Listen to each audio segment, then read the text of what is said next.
everybody. Hi, everyone. Bonjour. And this has been my lovely guest today. Hello. I Thank you. actually stole him from across the pond, as they say over here. So She did. we got an Englishman in the house. Thank you so much for having me, Sherry. You're more I'm than so welcome. Thank you excited. for coming. And Welcome. like I said, I first spotted you with Gerald, Terrell Yeah, Stash, yeah, a couple of shows y'all had done. And I thought, well, he's funny. And then I saw you with Kelly on Dozen Cats, and yeah. y'all had me rolling in the aisles. I was laughing so hard. I was like, okay, I got to meet this guy.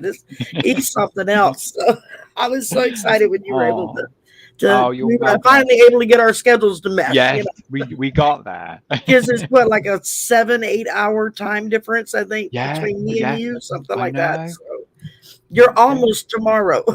Yeah, I'm almost in the If you future. kept going to Australia, you would be in tomorrow. Yes, So, that's so true. You forget, don't you, uh, that we're all in different time zones, though, don't you? Because like when you're talking, you feel like you're in the same time zone, but then you forget, yeah, don't you? Like, yeah, it's weird. It's like you feel crazy. like it's the same everywhere, and no, Yeah, yeah, you're like, oh, it's crazy. lunchtime. I need to eat. And you got somebody Yeah, else saying, I just finished breakfast. What are you yeah. talking It's like it's Christmas about? Day. No, it's not. It's New. It's Christmas Eve over here. It's like, And I'm over here literally with my lunch. So if y'all see me nibbling, just pardon me.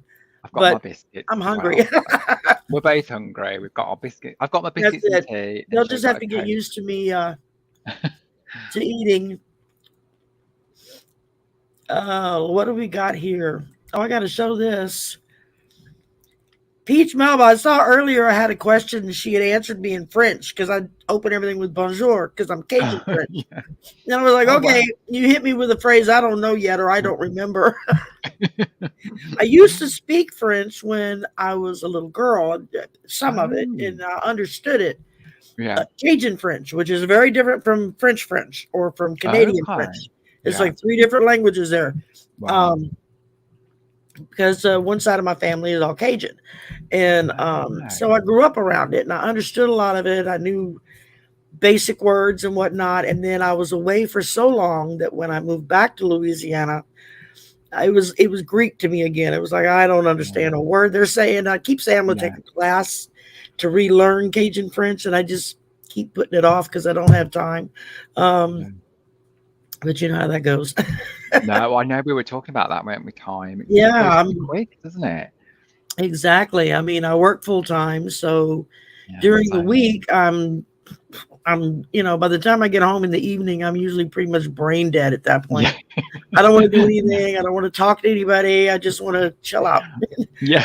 Um, I'm the same. but yeah, so weekends are my high time to be able to get on here. And then Yeah. like last weekend, I basically took the weekend off. It was like, okay, I have things around here I need to get done. Yeah. I haven't done as far as housework goes. I know. When do you get time to Like do for that? deep cleaning stuff is like, okay, I know I've Yeah. got like decorations I need to dig out of the closet because we got Yeah. Halloween around the corner, and then we got Thanksgiving, and then we got Christmas, and I tend to decorate for everything. So Yeah. I enjoy it. It's, excuse me, the little kid in me that comes out. And so thank you, Viviani, for posting everything. Um, and please go and see Ben on his channel. His channel description is in his channel address is in the description box below. And Thank you. so you can go over there and watch him and his antics and laugh your butt off like I did, Yeah. and make It's sure you crazy. subscribe and you share and you like and all that good stuff. And howdy, Thank you y'all. so I much. see Hey, everybody. Gerald's trying to talk Paradise. like me now. Except, see, you have to put a Y and an apostrophe before the A and make it howdy, Uh, y'all, not there you all. go, Gerald. I see I've learned something. And Y'all. y'all is, it's I love funny. A that. lot of people are like, you don't really sound Southern that much. And I said, well, kind of depends. If I'm using my telephone voice that I use at work, no, I don't Yeah. sound Southern at all. Um, I don't See, I sound didn't. Cajun at all unless I put it on. I have to actually stop and think about it for a minute to put the Cajun accent in there. See, And it's I didn't realize there were so many different accents within America. I didn't because just within town. I know. Yes. You can go from one accent to another just depending on what part of town you're in. I mean, it can be kind of crazy. And then it is crazy, isn't it? so lurking and shopping. Oh, nice. Heather, what are you shopping for? Tarot deck, And buy me something while you're there. Yeah, me too. Oh my goodness. Well, welcome everybody. Thank you so much for coming. Yeah, thank you. We're just gonna sit and chit chat and nibble on our lunch as you watch us eat. And if you have any questions, please put them in chat. Do it in all caps so I can actually see it. Otherwise, it'll go zoom right by me, and I won't even know you put anything in. And yes, Ben does have a good laugh. I'm just one of the things that cracks me up. Gerald's trying to get you going there. I see him. I don't know if you can see chat or not, but yes, he's always getting me going. Gerald is. Cat food. Heather's buying cat food. Yeah, I could use kitten food. So okay. We still have a kitten, and which is she's in the teething stage right now. So the end of my nose, I had to put like extra makeup on the end of my nose because at 1 a.m. the other day, she decided that my nose was a good chew toy, and that went to town on it. I woke up with her gnawing on my nose. It's like blood's everywhere. It's like, oh my god, yeah. It's like, gosh, yeah, everybody was like Rocky Horror or something like that, wasn't it? Like, that's it. So, what is this? Lisa's making bodies for my yard. Oh, for Halloween. I was like, what the hell is she talking I was thinking, Lisa, what's going on? It took me a minute. Oh, yes, Naughty Minou. That's right. That's her name. I named my kitty cat Minou, which is French for cat. Well, there you go. I mean, you know. So it was like I always wanted to name a cat Minou. So she's my Chat Minou, which means my little kitten or my little cat. I love that. Or my darling cat, or however you want to, depending on what variation of French you listen to as to the exact interpretation. Yeah. But and then we have the 2 dogs, which if they get going will be can be quite loud. I might wind up muting us for a minute or two because they can get going. We have the big dog, which is a lab mutt mix, and he's woof woof woof. You know, he barks way down there, and he sounds ferocious. The biggest chicken I've ever seen. Yeah, he will bark like crazy, scare the bejesus out of you. Then he turns around and runs for the back bedroom and hides under the bed. It's like, okay, dude, you're kind of ruining your rep.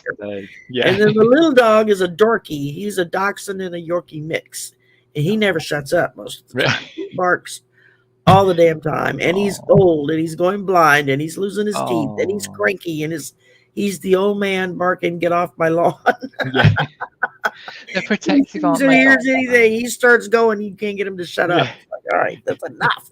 And and now we have the kitten that both dogs are terrified of. She runs and pounces and jumps and tries to play with him, and the big one wants to play with her so bad it's nearly killing him, but he's afraid of her. Or I think maybe he's afraid he'll hurt her. He doesn't quite know how to approach her, and the little dog is just like, no, go away, leave me alone. They're funny, aren't they? How they interact, animals. They interact really funny, don't they? Sometimes, especially cats and dogs. I mean, when you get them together. She's something. Yeah, yesterday I walked in the kitchen to get something to drink, and she had gotten up on the countertop and was laying down inside the basket I had where all the pot holders were. And so she's just curled up and just looking at me like, "And you gonna say something about this?" Because I've been fussing at her about getting on my counters, and but I've given up on that because nobody else will make her get off, and so it's like, okay, I'm just being made the bad guy here, so I'm gonna just let her do her thing. And she's notorious for stealing food. The other night I had made a sandwich. I was going to eat half of the sandwich before the show and then save the other half for after the show. And I wrapped it and set it in a paper plate next to me. And I got up to get something to drink and came back. She had unwrapped that sandwich, had it on the floor, spread open, was chowing down. I was like, oh no! I was like, you little poop. That's my food. So I only got half a sandwich that day. I said, well, I guess I wasn't meant to eat the other half. I wound up splitting it up between her and the dogs, because by then the dogs came running because they heard me holler, and they're like, "Oh, food on the floor! Look what she brought us!" Yeah. And so they were all fighting me for the damn sandwich. I was like, "Fine, here, just take it. I don't want it at this point." Yeah. Gonna snot it all over it. Yeah. Bless them. You wouldn't be without them, though, would you? What is this Gerald's putting up? Would you be shopping for tarot or oracle decks? I'm always shopping. I'm always looking for decks, especially oracle decks. Are you an oracle? More oracle than tarot? I love oracle decks. I'm much more an oracle person than a tarot card person. Yes. I think it's just I'm able to pull intuitively off of those. Although I did just get a tarot deck that I saw Katie Moonchild from Katie Moonchild's World. She had highlighted them on her channel a couple months back, and I saw them and I thought, oh, that's perfect. That's what I need right there. It has everything you need. It's the regular card, and then you have like the upright or the reversed meaning on it. Yeah, it has the astrological symbols for it. It has the numerology breakdown of the number of the card. It tells you what element it is, if it's water, earth, air. It tells you, it's also got like yes, no for yes, no questions, and it's all on one card. There. See, that really helps when you're learning, though, I think, because I still don't know how to read reversed. I don't. Yeah, exactly. Half of them I look at and it's like, okay, I should know what that means, but I don't remember what that one means, and then I have to stop and look it up. I even made myself a cheat sheet that I have in a spreadsheet, so I can pop it up on the computer screen and like put it down kind of small, and then that way I'm not like rifling through a book trying to find something. Yes. And the worst of ShariH is pips, isn't it? When you get pip decks where the minors, there's no illustrations on the minors. That's what I struggle with. I go blank. Yes, I have a deck like that. And it's like, I don't know what that is, or there's no words, or just have a number on it or something. Yes. I'm like, okay, and what is this? Or you're looking at, the major arcana will just have pictures. Yeah. And no numbers or words. And I'm like, I have no clue what the hell this is a picture of, but I know. And so you have to kind of makes you go by intuition because you don't have anything to pull from. No, I know. And it's court cards. It's court cards I always struggle with. I can never remember because they've got like astrological signs, I think, assigned to them. And I always struggle with that. But it's what, being on YouTube though and talking to people, you learn so many different things from each other, don't you? Which is really helpful. Well, I know what helped me a lot was y'all pardon me while I chew and talk. Was listening to those who have been reading for years say to me, "Don't worry about what the book says; just go with what you feel." Yeah. And so that's been my lesson I've been trying to teach myself the last few months is just go with what I feel. Yeah. Do you know, Sherry, that's exactly what me and my friend did years ago, because we used to just have the book by us and we'd read what the book said. And I said to her the one day, I said, just read it. However, whatever you see, what does the card say to you? What feelings do you get when you look at the image? And we found that our readings were so much more interesting. Just using your own intuition. I know I did a show with, like I said, Sheila Celtic Tarot this past week. We did a pre-recorded show. And I tend to have a habit of when I do run into a card and I can't remember it and I don't remember what it says, and I'll start apologizing. I'm sorry, I have to look this up. I don't remember this. And finally she said, stop apologizing. Nobody's perfect. We don't all remember what all the cards. You may meet one person out of 100 that has them all memorized, but most of us don't know what one card means over the other. Yeah. We just don't bother with that. Just go with what you feel. And so I'm like, I'm trying to learn to do that. And she's like, well, stop apologizing for it. I said, okay, I'll try to not do that either. But it's so that's part of that Southern upbringing where you're always apologizing for everything. It's. And I think it's always nerve-wracking though when you first read online, because I know for ages I didn't want to do like live readings because I was like, oh, what happens if it doesn't resonate, But 9 times out of 10 you find it does, doesn't it? I've done a couple of live in-person readings, and they were actually for a friend. Yeah. And but and the first time she'd come over, there was an issue going on. She was not a happy camper. And my son, she's actually a friend of my son's. And he said, well, why don't you get Mama to read the cards for you?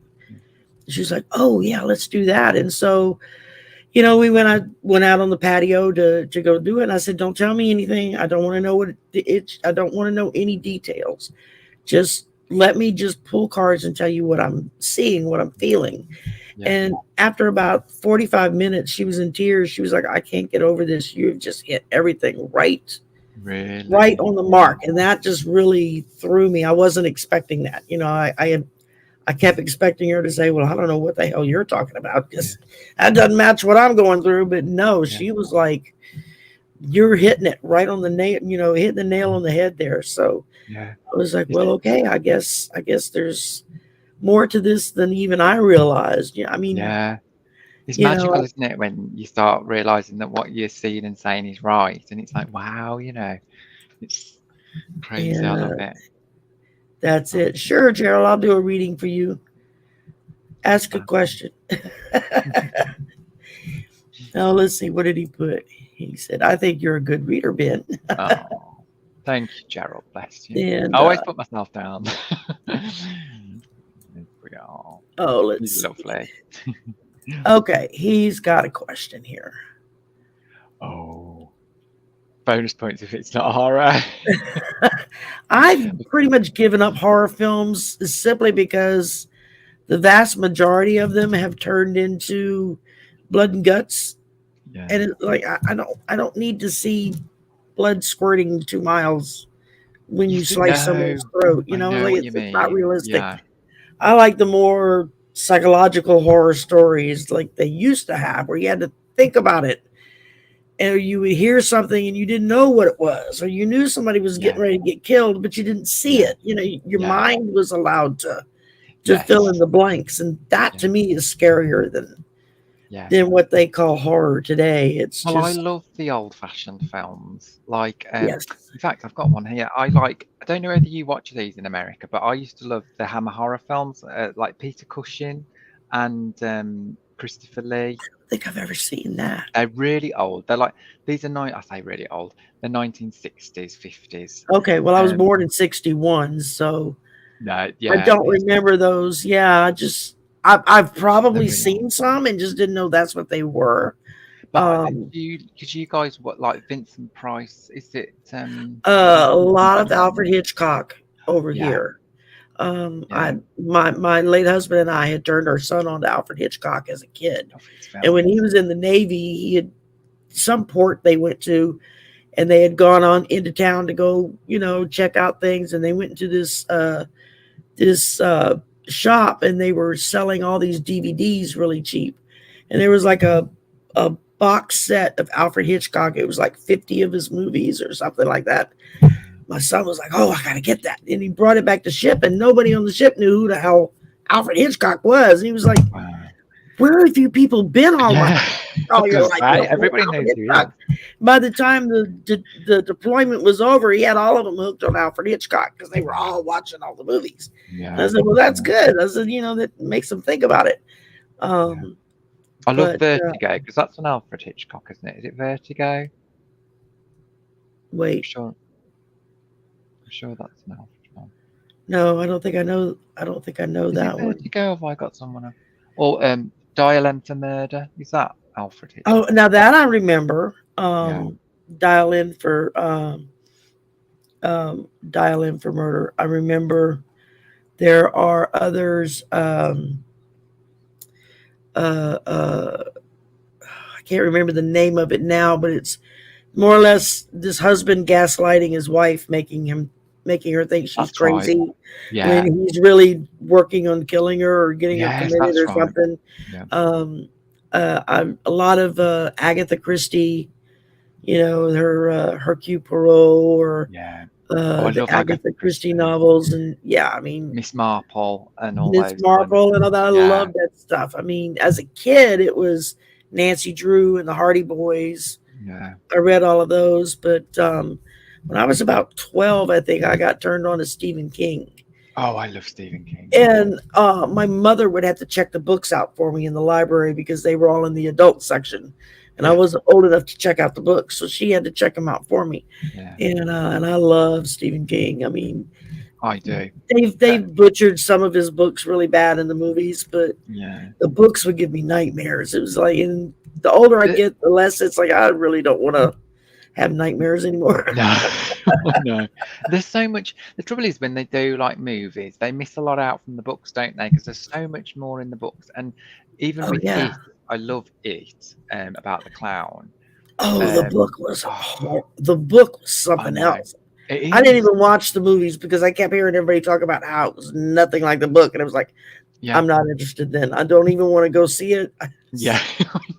It is scary. I have to say. Yeah, and I figured it. I mean, the whole premise, because you're all the way to the end of the book before you find out that this thing is really an alien creature or something. It's like, what?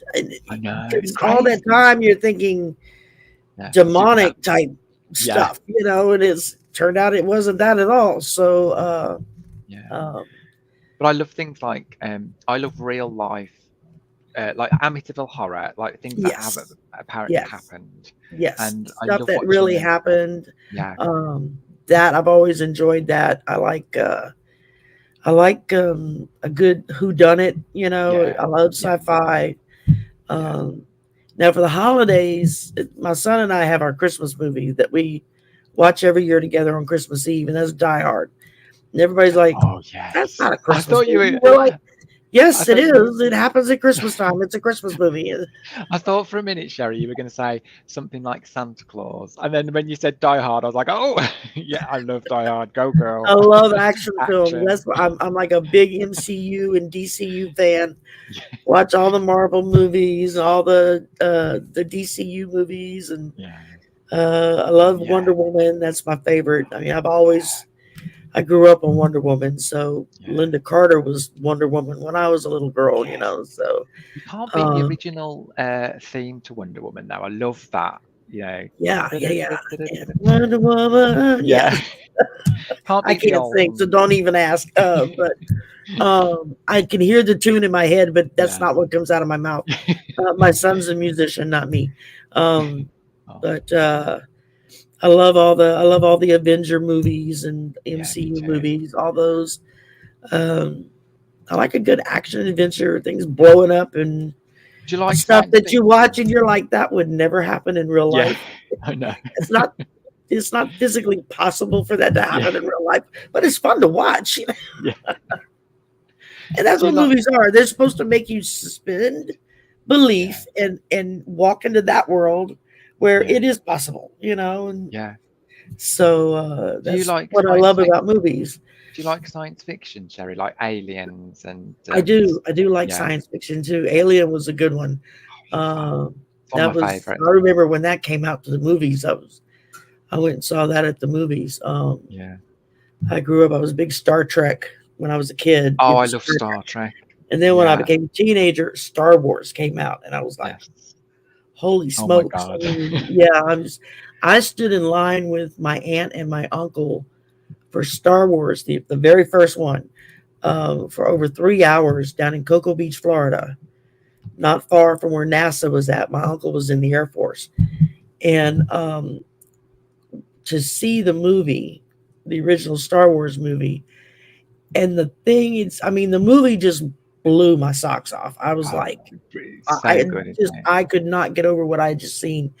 But what I remember most is as we were leaving the theater, hearing the conversations around me, because we were a couple of blocks from base. And so there were all of these Air Force and NASA pilots and engineers and scientists and whatnot that were in the movie. Yeah. And hearing them talk as we were coming out. Oh, did you see when they did? Well, maybe if we try it. And it was like seeing their imagination getting clicked and saying, I never thought to attempt it like that, and it was really an interesting experience to just kind of slow down and look around and see all of these big brains, picking apart this movie and saying, well, that would be possible if we tried da da da da da. It was like, wow, okay. That's when I think it kind of hit me that what we're seeing in science fiction is really just a prediction of what to expect in the future. I mean, and I have to ask, Sherry, what do you prefer, Star Trek or Star Wars? Oh, that's a hard one because I grew up with Star Trek. I was always madly in love with Mr. Spock. I don't know why. Always with the alien. But Star Wars, it's like a different compartment. I can't even put them together, because Star Trek was interesting because it seemed more real world because that was our future. And it was showing the potential of what we could be. Whereas Star Wars was pure fantasy and make believe, and I can walk into that world and make believe the best of them. But they were the same, but they were different. They were just two different animals. I can't really. I love them both equally, I guess. It's but I just like movies. I like to watch movies. I'm a big movie fan. I love movies. Yeah.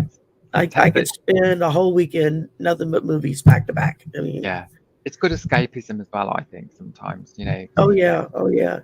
And if I'm upset about something and it's building up inside of me, I'll go watch a really good sad movie that I know will make me cry. And it's like I get all of that emotion purged out of my system. And then I can think clear again. So I'm the same. And oh wow, we've got all kinds of people in here. I'm sorry, y'all. I've been ignoring the chat. Here I am talking about not ignoring the chat, and I'm ignoring the chat. Heather's here, Gerald's here. Let's see. Marina's here. We're working on getting ourselves a show together. 2 shows. We've already set the dates. And Ivana's here, and Joan is here, and Peach Melba is here, who's going to teach me more French, I guess, because she's the one that posted the other French things. I don't know what that one means. And then let's see, Lisa Rhodes is here, and Jenny is here, and oh wow, I mean, I missed a bunch of y'all. I'm so sorry. Mara, hello, and okay, that's as far back as I can scroll. It won't go no further. Catch back up again. So Rose is here. Oh, Rose Pirate. Oh, I like that. I like that. That's a cool name. And I feel like I should know you. Practical Magic. That's an excellent movie, Heather. Have you seen that one? I love that movie. It. Nicole Kidman, isn't it? And Sandra Bullock. And I'm a big Sandra Bullock fan. So she's fab. I loved her in Miss Congeniality. I think it was. Loved her in that. Oh my God, yes, that was such a great movie. Best. I have my behind off with that one. Yeah. She's just such a good actress. And she looks so young, doesn't she? I know, because she's like just a little under my age. It's like, damn, I don't look anywhere near that good. But I like her. I like Nicole Kidman's another excellent actress that kind of gets underrated. I don't think people really pick up on her talent as much as they should. I saw her in a film years ago. It's really old, Shari, this season. I think it was a TV movie, actually, and it was called Bangkok Hilton. And she got put in prison because her husband this boyfriend put drugs in her case, and she gets caught and taken to prison. It wasn't her fault. I think I've seen that movie. That sounds familiar. And it was so good. And her dad ends up helping her to get out. And that's one of the first movies I saw her in. She's very young in it. But, I love that. And she's such a good actress. Yeah, The Lake House with Keanu Reeves. That was another good one. Oh, yeah. Sandra Bullock did. I tell you, when I was laughing just this past week, we were talking about people in the South how slower things take to change down here. And I said, well, it always made me think when I saw The Blind Side, the movie The Blind Side that Sandra Bullock did. Yeah. In the scene where they're hiring Kathy Bates' character to be the tutor for this young man that's going to come to live with him. And the woman is like, well, before you hire me, you should know something about me. And so they're like, oh my God, what is she going to tell us? And she's like, I'm a Democrat. Like it's a secret, don't let that out. I said, in the theater and stuff, people laugh. I said, but in reality, in the South, for a long time, that's the way it was. Yeah. You didn't say that out loud. You didn't. If you weren't raging right-wing Republican, you didn't say what you were, because I mean, you could get all kinds of doors shut in your face because of it. It's slowly people are starting to have gotten to the point where they've gotten ticked off enough that they're like, I don't care what they think. I don't follow that idiot. Yeah. So. But and I'm sure y'all have your own. Y'all have got a new British prime minister who's supposed to be real white, right wing. Put the R's and the W's together. Yeah. And stumble over that. So here at the moment with new prime minister, and hopefully maybe she'll. Who knows? I don't know what she's going to do. I've heard people talk all different kinds of stuff, and of course, you got a new king now, so I know that's odd because it's like my whole life it's been queen. Now suddenly we've got a king again. It's like, well y'all have a king again, not us. But I keep wondering when they're going to change the notes, the pound, the £5 notes and things, because obviously the Queen's face is on there at the moment. So it's so strange seeing a king on there. But apparently the Queen faces one way on the pound notes, but the king will face the other way. Apparently, apparently with each monarch they change the direction. So I was like, I didn't know that. That's interesting. So I know one of my favorite movies is the one with Colin. I can't think of his name right now. The King's Speech. He did the King's Speech. Yes. What's his name? I want to say Colin Farrell, but I don't think that's right. I know who you mean. Yeah, it's Colin Firth. Firth, is it Firth? Firth, I think that's right. Yeah. And he was just astonishing in that movie. Brilliant. Yeah. And to watch it is like, of course, that was before my time. That was World War II. Well, the ending of World War I had ended, World War II was beginning, and so, I mean, my grandfathers fought in World War II. One was in the Navy in the Pacific, and the other was in the Army in Europe. So, and there's, I think, just about everyone in my family, especially on the male side, has been in the military. Yeah. Wow. My brother was in the Army National Guard. My husband was in the Navy. My son was in the Navy. I have uncles and cousins and nephews and whatnot that are every branch you can think of. Yeah. They've all been in one or the other. So, but I've never, not yet. I always thought, I think if ever went into anything, it'd probably be the Navy. But, and none of us have ever really gone in our family to that. But it's interesting, isn't it? I think you learn a lot of life lessons from it, I would say. Oh, without a doubt. I mean, I know my grandfather that was in Europe, he saw some things that he would not discuss the war. He would not talk about it. Back when I was a kid, there was a TV show, Hogan's Heroes. I don't know if you ever saw that. It was about Allied forces that were held captive in a German prison camp. Yes. And all the ridiculous stuff that they would do to get one over on the Germans and my grandfather, if he caught part of it, would be like, no, that's not how it was. And that's all he would say. It was like, nope, not going there. And he didn't like to watch war movies at all. And because I think I understand why now as I've gotten older. Yeah. Just the horror of what you go through. I mean, I remember when John Kennedy was assassinated. I was a little girl. I didn't understand what was going on, but I knew it was something serious because my mother, my grandmother, and my grandmother's housekeeper were all sitting on the floor in the den in front of the TV, just bawling their eyes out. I was like, didn't know what was going on, but I knew it was something serious. Yeah. And but hey, Kelly, and Gertrude is here, and hi, Gertrude. Hugs and blessings to you. And but yeah, Colin Firth, that was his name. Thank you, Gerald.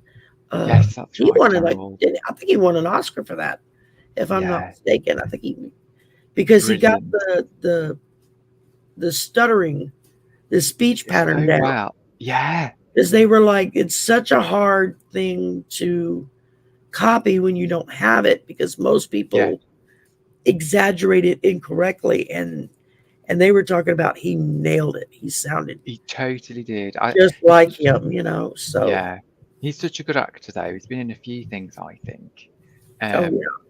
And he's so good. Things from silly movies to serious movies. He's been in a lot of stuff, you know. Was he in Mamma Mia as well? He was in Mamma Mia, both of them, yeah.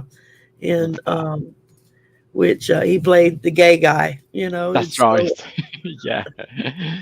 And I love that film. One of the potential fathers of the girl, you know. So that was great. I liked. I was at work and these two women I worked with, they were like, do you want to go to the cinema then? And I was like, oh, okay. They were like a lot older than me, but they're like, I want to take you to see Mamma Mia. So they took me and I sat in the middle of them, and as soon as the music come on, they were like that in the cinema, and it was just so funny. It was so much fun, but I love that film. Oh wow! I remember when ABBA was big and playing on the radio. We were dancing to that music in the at school dances, and when you got a little older in the clubs. I mean, my high school days were in the late '70s, so I mean that was part of the music that I lived with as a teen. And I'm so glad that they did an album recently, didn't they, ABBA? You know, and it sounds just exactly like they're traveling again. They're touring again. Are they really? Yes, they're doing this interactive tour where they're on stage, almost like in shadow, and they're being projected onto a screen that has now made them back to the age they were when they were popular. And so it's like replaying, but not, it's I've only seen clips of it, and I thought, well, that's an interesting take, but it's a shame. I'd want to see them as they are now. I mean, me too. I certainly don't look like that from 30 years ago, you know. No, neither do I. Yeah, I'm telling you. I mean, I just turned 61, so it's like, I got some years on me. I got the gray hair to prove it, although it started going blonde when I turned 60. I was like, I had to wait till I was 60 to become a blonde. So.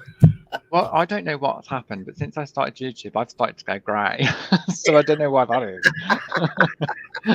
But I noticed it today. I was like, it'd be very stressful on here. Yeah, it's not easy being a content creator.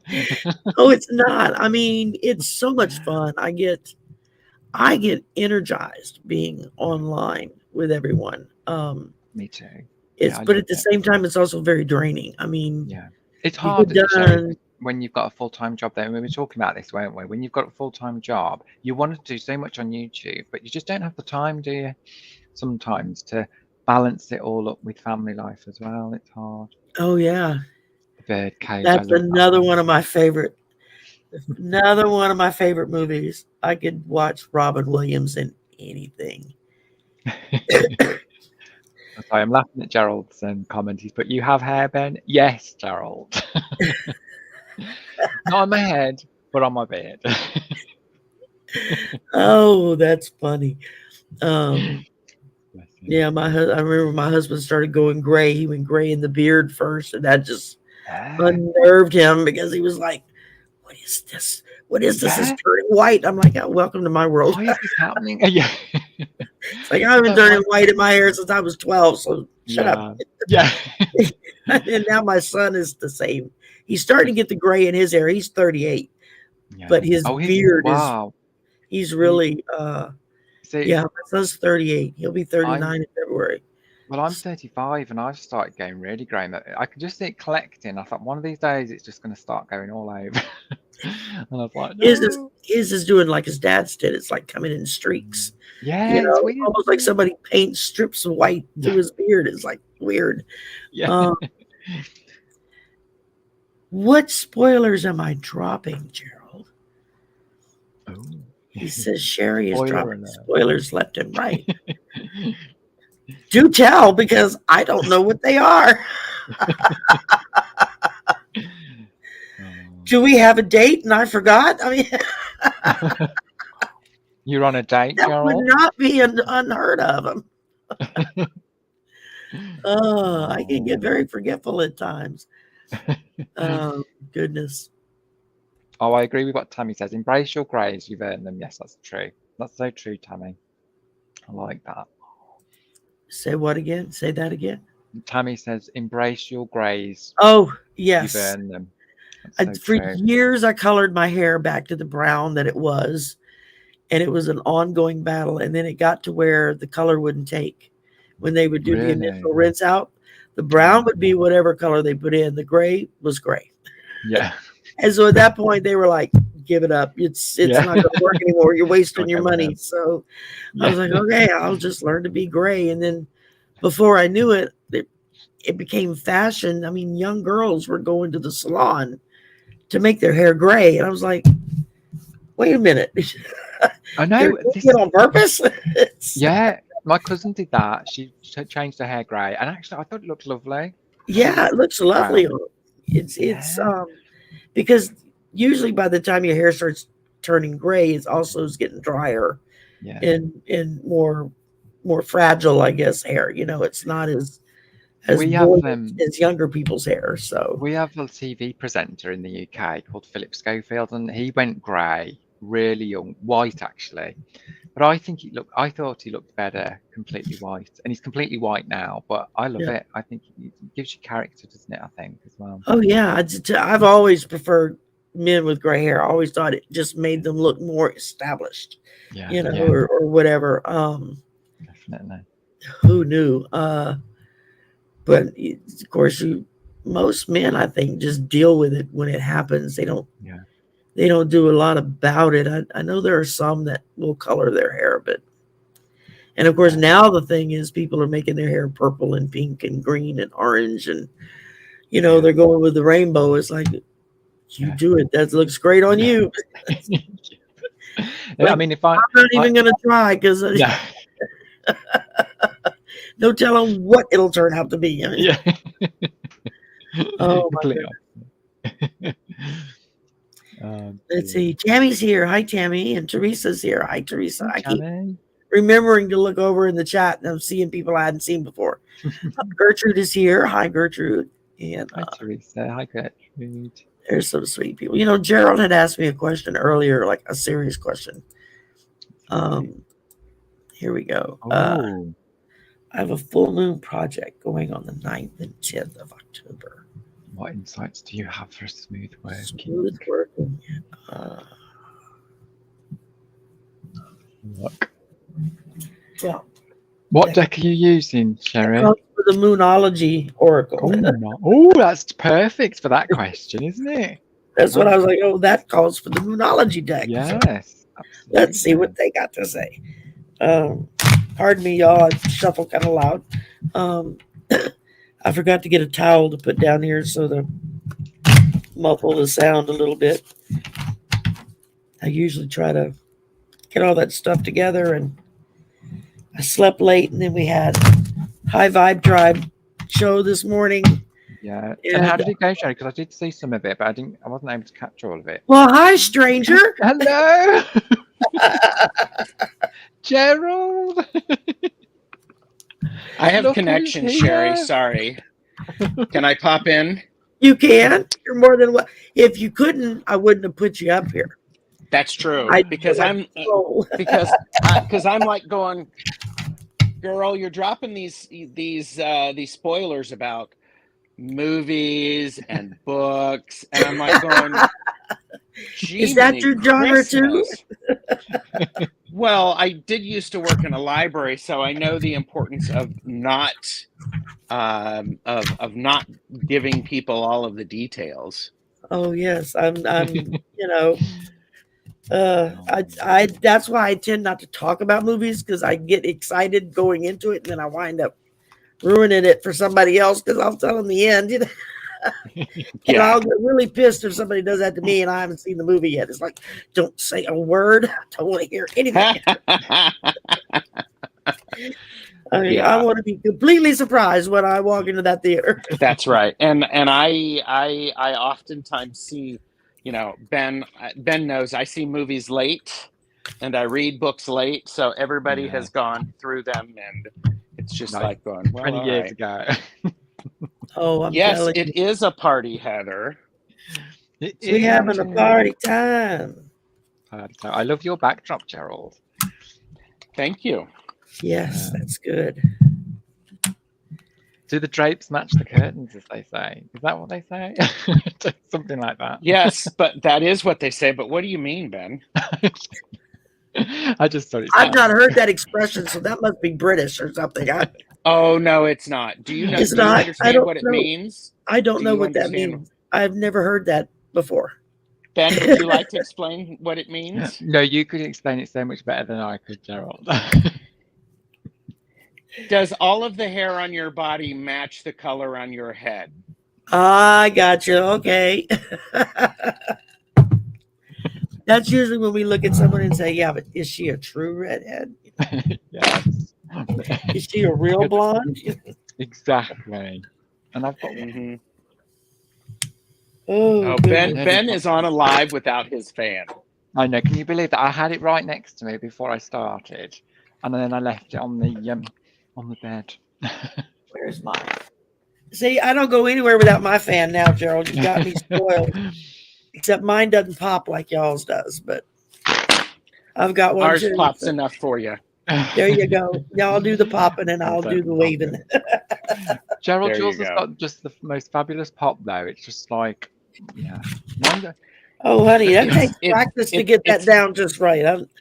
I know It's not the fan, older Southern women who can pop that fan open and just make you like, whoa.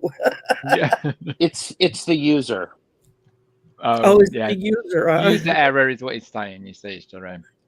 No, I wouldn't say that. It's an ID10T error.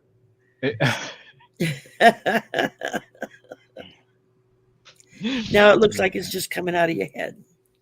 He's got ideas and they're sparking from his brain. The rainbow. Here. Y'all pardon us while we just having us a party up here, so you're welcome to join us.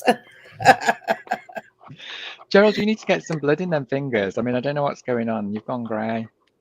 It's chilly. The weather has turned. Chilly over there. And I've lost so much weight. So I gained it.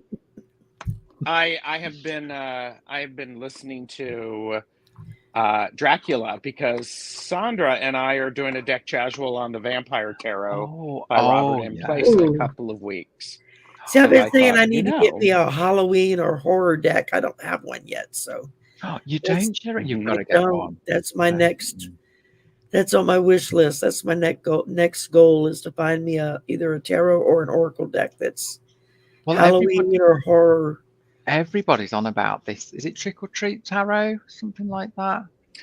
Yes, I've heard a lot of people talking about that, and they really like it. I have seen some of the images, and they're nice images. It's not for me.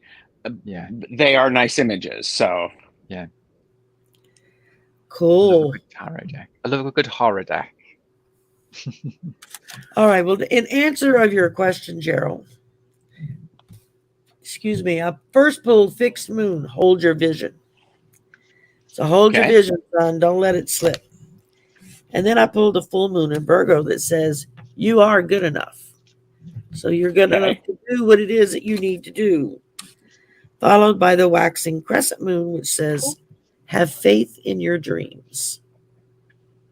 Okay, that makes that lines up with the working. Thank you. You're welcome. Thank you. And you used the Moonology deck? It's a Moonology Oracle deck. Yeah, Moonology. Okay. Hashtag purchase responsibly, know your limits.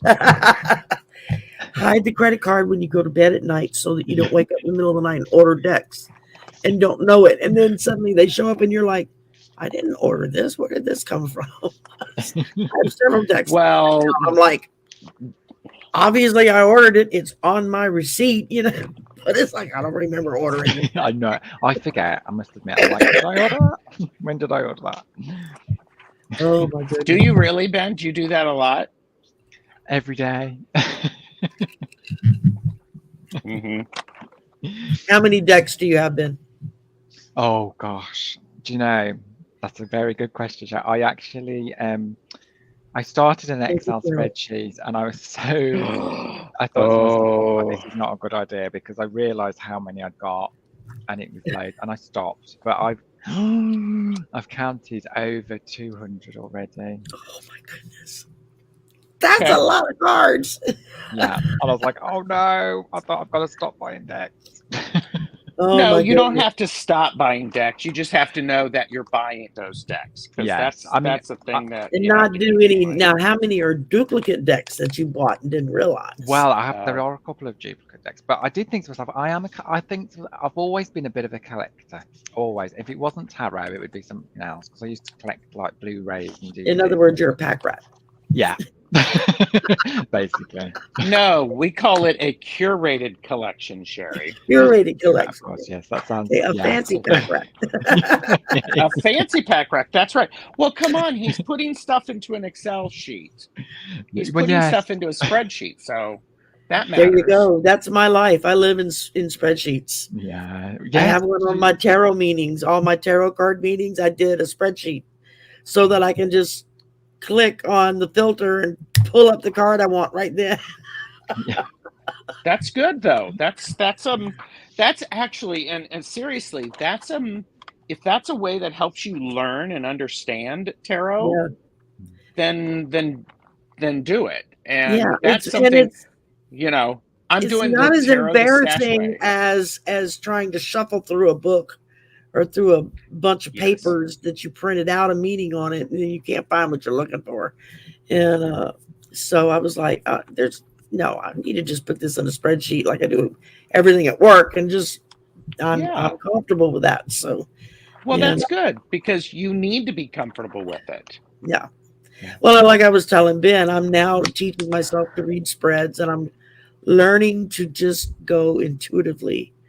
I mean, every now and again, I'll stop and I'll look at what the meaning of a card is just to see if I'm like really off in what I'm feeling or if it's kind of meshing with what I'm reading.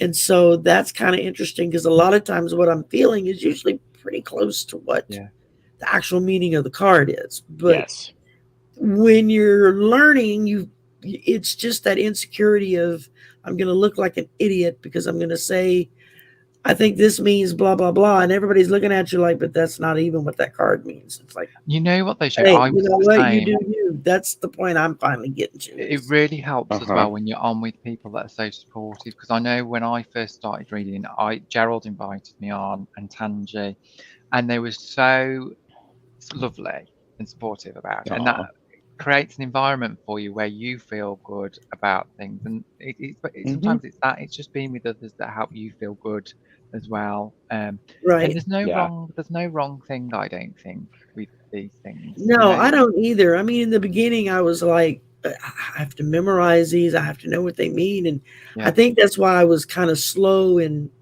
going on shows or doing a show because I felt inadequate that I didn't know all the cards, and then slowly it started kind of getting through my thick head that I don't have to know all the cards. No. Especially when I started seeing readers that have been reading for a long time say, well, I don't really read according to what the book says. I just go with what I'm feeling. I thought, oh, okay, wait a minute. They're just going with what their intuition's telling them. Yes, that's me to do that too. So yes, it's a great way to be able to read. There's lots of different ways to read. And Lisa Rhodes, I'm glad you are taking a break and listening just to us instead of getting spray Oh my insulation goodness. on your hands. Bless your heart. Go get that off, because that stuff will eat your skin up.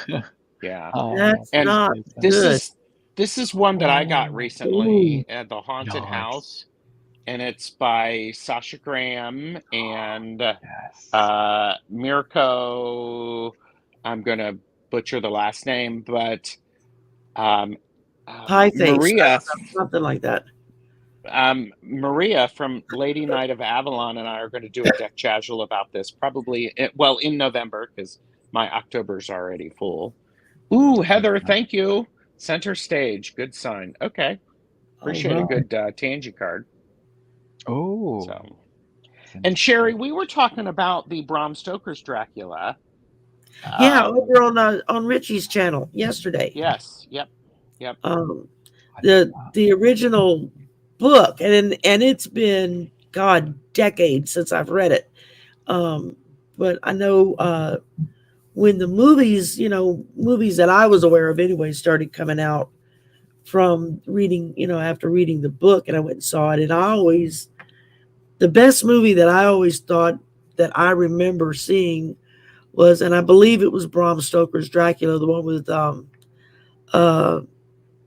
crap. Now I'm going to blank out. Franklin Jella. Yeah, played Dracula. Thank you. I'm like brain freeze this morning. Franklin Jella. Oh yeah. Wasn't that to look at either, Is that when was that brought out? Was that? Ooh, that was that in the 80s? I think 70s. I think. Franklin No, Jella? I was like, that was before high school for me, so that would have been mid 70s, early to mid 70s. I'm thinking of the one with Winona Ryder in. Well, yeah, you're thinking the Bram Stoker's Dracula, the Keanu Reeves. Yes. And Gary I Oldman, never saw that one. Okay, that, if you can find it, is a very good interpretation of the book. There's a lot of exposition. Yes. No, Keanu Reeves does not play. He plays the what do you call lawyers, Ben? The solicitor. Oh, okay. Gary Oldman plays Dracula. He's such a good actor. Oh my God. Yes. He can play anything. Yeah. Oh, Lisa Rhodes says, have my hands soaking in Vaseline, it will come off. Oh, Lisa. Sit for an hour, was making hands with foam insulation for my bodies. I love that. If somebody were to come in, I was using foam insulation to make hands. To put on the bodies I've got buried in the yard. I mean, I love go to the hospital and say that to a doctor and see what happens. Get arrested. Yeah. Oh yeah. Ben, do you have the bodies buried in my yard? Yeah. You're like, oh my excuse gosh. me? So, Ben, do you have a reading for me on my full moon working? Because Sherry already did it. Look, Sherry, I'm not taking over. You can just kick me out. Go for it. I'm like brain dead this morning, and I don't know why. I'm just. Let me pull a card, Gerald. Well, Lisa says, don't you all think it's a romantic story, Dracula?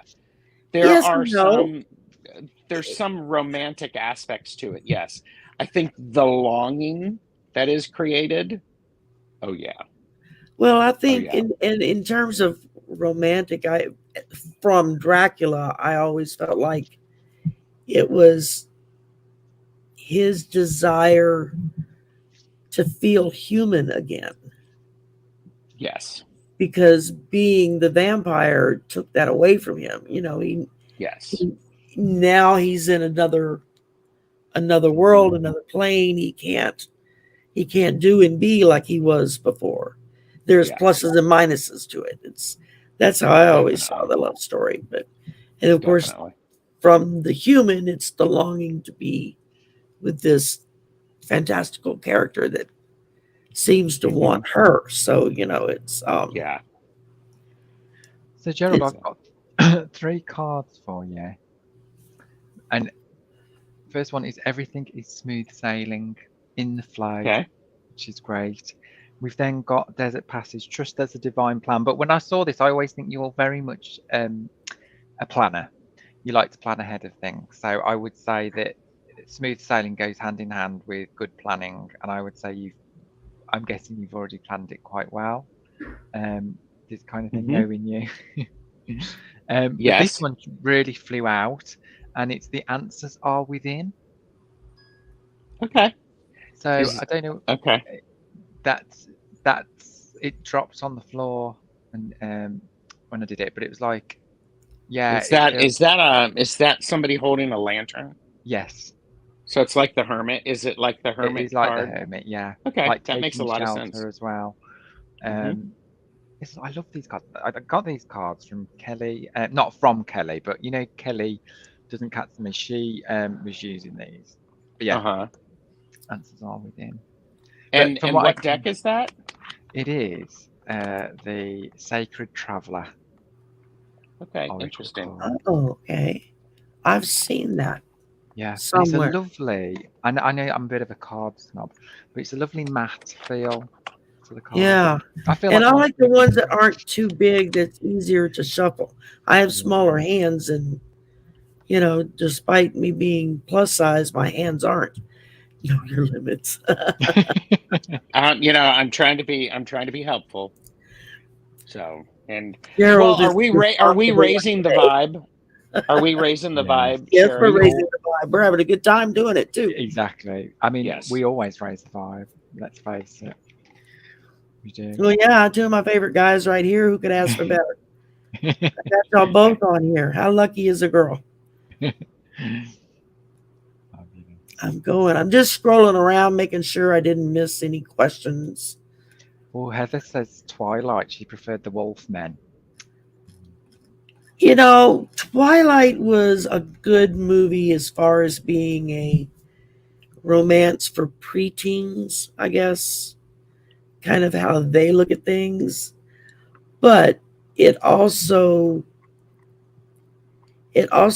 put out there a really bad, I guess, way to be as far as the obsession of the two main characters to be with each other, that they were willing to do things. Yeah. There were some very, I thought there were some not healthy things, or not the healthiest option going on. And it's one of those things that I agree. Lisa Rhodes, yes, Sparkle, never heard of it. I think I remember when the movie came out, there were a lot of people talking about like the sparkly vampire, and the funny was You've seen it? Yes, I have. But the joke was real vampires don't sparkle. Yeah. Oh yeah, that's what everybody was saying. Like, vampires don't sparkle. Don't be ridiculous. And they don't go to school in the day. It's like, no, everything I've ever read about them, they got to be underground during the day, or somewhere protected, so the sunlight can't get through them. Did y'all ever see the vampire movie Dracula: The Untold Story with Luke Evans? I've heard of it. I have not. That was actually a really good depiction of, because it brought into play Vlad the Impaler from Croatia or whatever country it was that he came from, Romania, I think, or something. Romania, yes. It blended the two characters, that Vlad the Impaler was actually the first Dracula, and how he became Dracula. Lisa Rhodes said they watch it every year. Love it. And hi, Mims. Hi, Mims. Hi, Mims. Nice to see you. Yeah. Construction going on? What are you building, Mims?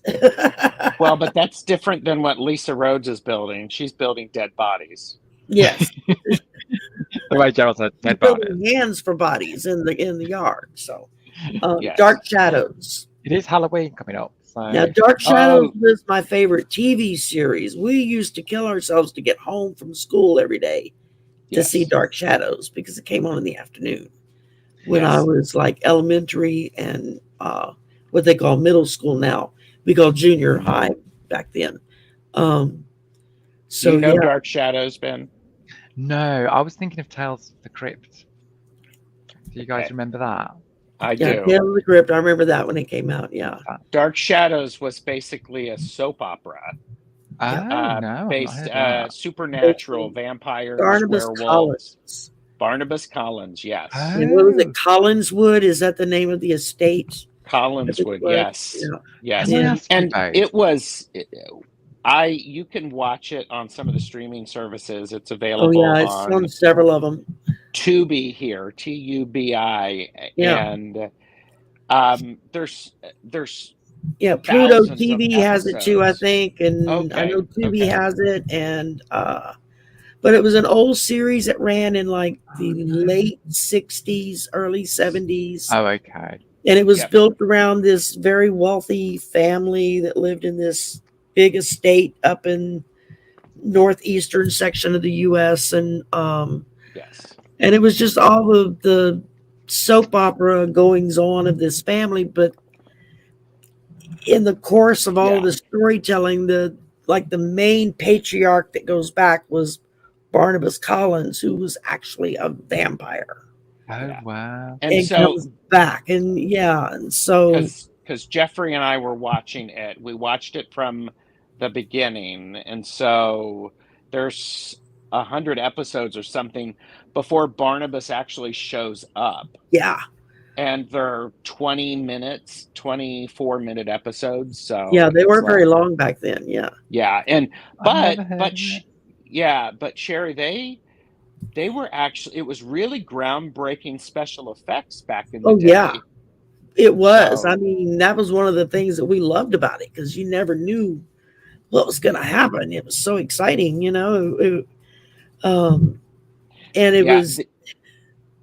I remember Angelique. I always loved the character of Angelique, and I always loved that name. I was like, if I ever have a girl, I'm going to name her Angelique. Yeah, I got tired of Angelique. All she seemed to do is scream. But Johnny Depp played. When they did Barnabas the movie, Collins in the movie, and the movie is set up to be a comedy. And it's like a parody of the TV series. Yeah, exactly. A parody is a better word. So you have to go into it with the right attitude. Yeah. Don't watch that movie, Ben. Watch the TV series first, so you can understand. I know I've heard of the movie. I wanted to ask you two if you'd heard of. Let me just see what it was called. Is he going to get out? You need to figure out a way, Ben, to have like tiny hands come out of that when you open it. Something like this. That would be great. The Night Gallery. Do you guys remember that? It's by. Remember that? And they were all comes from the Twilight Zone. That's right. This was the first. Yes. I love the Twilight Zone with Rod Serling, who wrote and produced and directed a lot of the episodes. That was his baby. It was like, whoa. I remember sitting up and watching those because they came on later in the evening on a Friday or a Saturday night. I don't remember which. And I love those kind of programs. There was like a that's the kind of horror and stuff I like. It's stuff that you're going to stretch your belief as to what could be real or not, but it was done in such a way that especially the way he would start it. Imagine a world where blah blah blah blah blah. And that was. Lisa Rhodes said, "Ben, I love Night Gallery, but I loved being human." Oh. And Mims said, "Night Gallery scared the hell out of me." Yeah. And Heather said, "Don't forget the X-Files." Which, that came along later. Yeah. Did you guys have Tales of the Unexpected? It's a UK TV show. Not. Okay. Is that the one where there's people talk about that one having tarot cards in it in the beginning, and that a lot of people, yeah. Wait, what's the name of it? Tales of the Unexpected. Oh, I've never heard of that. Mm-hmm. It was a British show.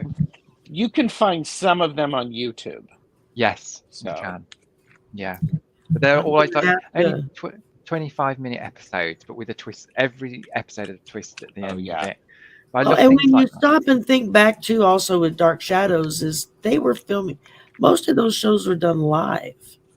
They weren't recording them and then putting them on air. Correct. Oh, wow, really? They were just like soap operas. Most soap operas today, they were done live. And so if something on the set didn't work, they had to compensate, you know. It's unlike Dallas, Ben, where they filmed it and then they did editing. Really? Really?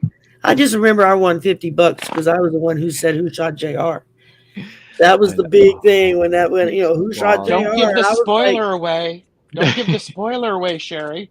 I'm not going to say, but I won $50 because I was right. That's good. Did you also have to actually tell how and why? No, it was just the current poll this was high school days for me, and the current thing going on was just who did it, and people started putting money down, and I think the pot built up to like about $50. They were like, well, whoever names the killer gets the money. And so because we were all pitching in a couple of bucks each, and the whole group of us, and got up to about $50, and I was the only one who said it was the one it was. And so it's like I didn't have to share the money with anybody. I got it all to myself. So. I love that. And Ben, $50 back then is probably a couple of £1,000. Oh wow! Yeah, it was a lot of money. I'm teasing you. You could do a lot, not that much, but you could do probably a lot. Probably was back then. Yeah, early 80s. But yeah, I love all back then. You could have bought like 2 grocery baskets full of food to bring home. Yeah. Whereas today you get 2 items to bring home. Yeah, exactly. Milk and bread. That's $50. Okay. Did you like Dynasty, guys? Because that was on at the same time, wasn't it? Dynasty, yeah, I remember watching that one. Dynasty, are you a Dynasty or Dallas? There was, of course, they were all offshoots of Dallas. Because Dallas was first, and then there was Knots Landing. Oh, I love Knots Landing.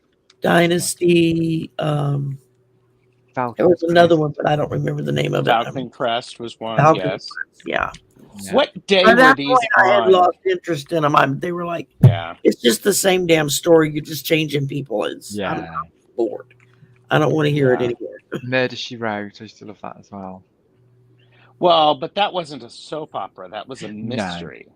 Yeah, that was, and it was kind of based on the Agatha Christie type of mystery. Yes. You know, the author that, you know, was the author in the story of Murder, She Wrote, the book writer, you know, her character was based off of like Agatha Christie author, you know, is kind of thing. So, used to love. And we used to watch that. My grandmother liked that show a lot. Yeah. And you're a big Dynasty fan, Ben? I like Dallas, I think, but I did like Dynasty.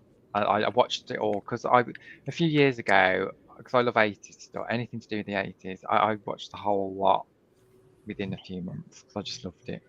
They were fun back in the day. I mean, it showed you. Oh yeah. It brought a type of lifestyle into everyday Americans' homes that most Americans had no clue of. It was like, people really live like this. I mean, who wears clothes like that just to go down to breakfast? I mean, you know, that kind of stuff. It just who dresses up to go to breakfast? Yeah, thank you. I mean, you know, that would have been England in the 1800s and before, when women changed their clothes 5 times a day. You know, a different outfit for every event during the day. So why do I think that you did dress up to go to breakfast? I was just like going, no. I mean, and now people are talking about, you know, getting, you know, people. You've seen the pictures, the people of Walmart, things that people wear to hashtag for entertainment purposes only. This is for humor. You want a good laugh. And if you want a good laugh, it's just like going, it's like, stuff that I would never think of wearing in my home, let alone outside of my home. So yeah, and to go somewhere in public. He's like, okay, I may run to the store without my makeup on or with my hair up in a ponytail or, my grungies because I'm cleaning house for the day or something, but not at this level. No, it's like really. And Mims, I was also watching Jacques Cousteau. Yes, and we watched a lot of PBS. The Wonderful Public World of Broadcasting. Disney came on after Jacques Cousteau. I also watched back in the 80s Cosmos with Carl Sagan, the original Cosmos. Yes, so like that too. There was, of course, there was always I Dream of Jeannie. Astronaut with his very own genie in a bottle. And is that with Larry Hagman was in that? Wasn't he? Yes. Yeah. And Barbara See, Eden. There's the connection. Larry Hagman, I Dream of Jeannie, and Dallas. Dallas. That's it. Yep. And when you were all talking about Wonder Woman, Linda Carter. Yes. Oh my gosh. There was another Wonder Woman before her on TV. Really? I don't know that one. Really? One of the Bing Crosby's daughter. She was a blonde. And she did, it was like a movie of the week or something, or a pilot or something. And she did it and it didn't go over well at all. It didn't click. And a couple of years later, they came back with Linda Carter in Wonder Woman. And she was great, wasn't she? Yep. Anybody who can spin around like that and change your outfit, you gotta love. Oh yeah. And run around in an outfit like that and not come out of it with endowment. So So you said the early Mims asked, I missed whoever the earlier Wonder Woman was, and was it Bing Crosby's daughter? I was thinking it was one of Bing Crosby's daughters, or it was a Crosby or Cosby or something like that. Blonde. I would say Cosby or Crosby, not Cosby. not Cosby, but Crosby. I'd have to go. That's a Google question. You'd have to go Google that one. But yeah, she was. I think they just did like one pilot episode. To see. And it just didn't. It just didn't mesh. And then when they came back with it, it was with Linda Carter.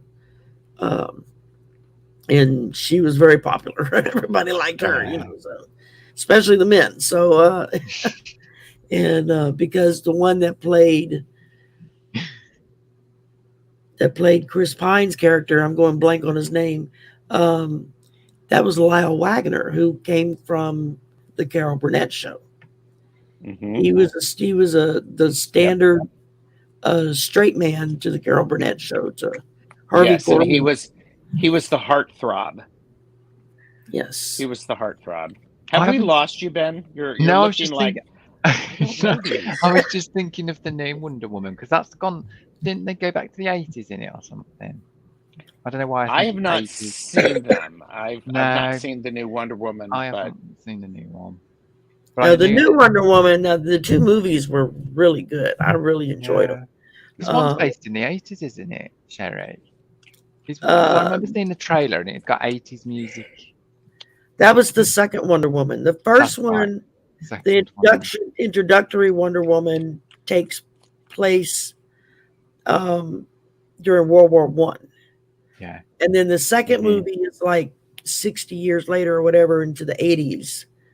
And Steve Trevor, that's the character's name, is through weird going on, is brought back. And